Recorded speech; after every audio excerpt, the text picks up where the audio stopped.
सुने? सब कोई सुने है ना? ताली तो बजाए करे भैया हो। ये कहाँ बाबे कहाँ बाबे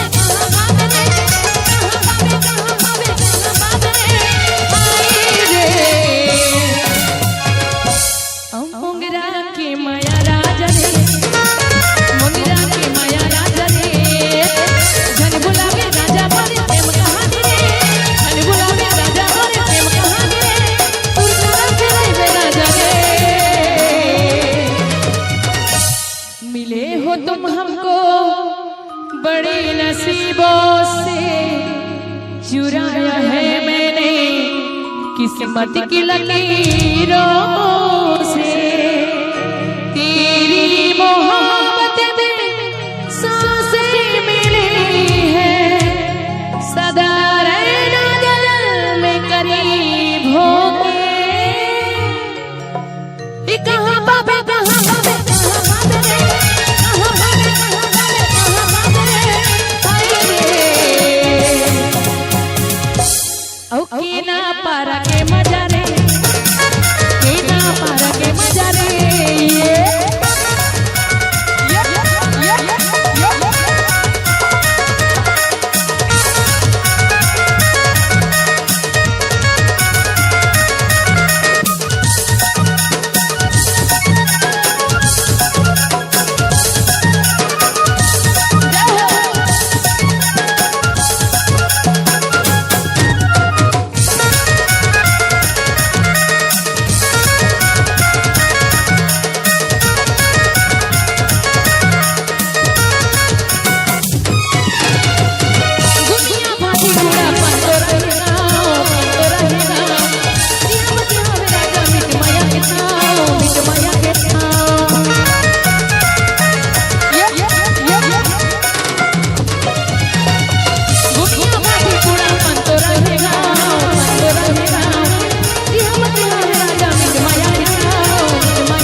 मोंगरा के माया राजा रे,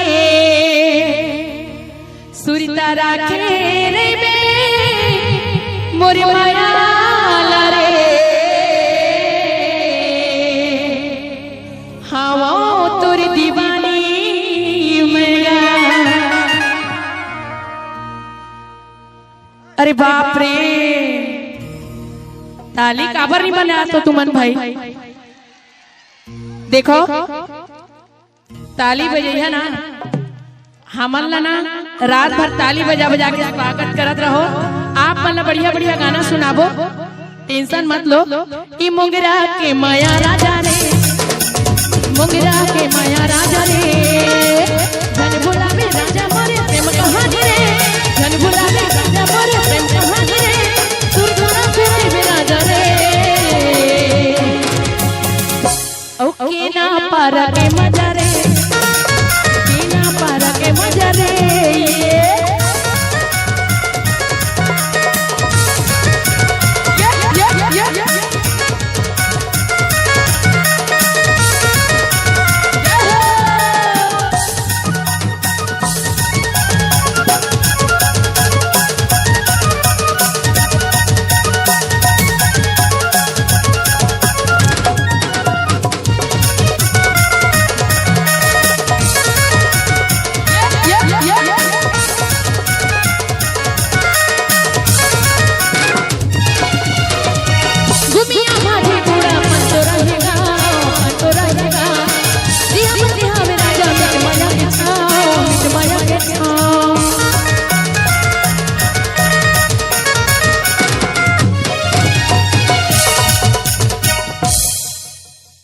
अच्छा आप एक बात बताना चाहते, छत्तीसगढ़िया सबले बढ़िया ना, तुरंत खाना बनाते ना, तुरंत रांधते तेला कीथे भात। छत्तीसगढ़ी माँ तुरंत रांधते तेला कीथे भात, और अजिया बाहर जाते तेला कीथे बासी। और जे हमर गाना में ताली नहीं बजाही ना, ओला हो जाए खांसी, और खांसी का मतलब कोरोना। अब पढ़ जाइए आप मन रोना। एक बार ताली बजाओ, ठीक है? ई कहां बाबे कहां बाबे कहां बाबे कहां बाबे कहां बाबे औ मोगरा के माया राजा रे, मोगरा के माया राजा रे।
सुरता राखे रे मोर माया लाले, भावो तोर दीवानी मैं गा। औ मोगरा के माया राजा रे।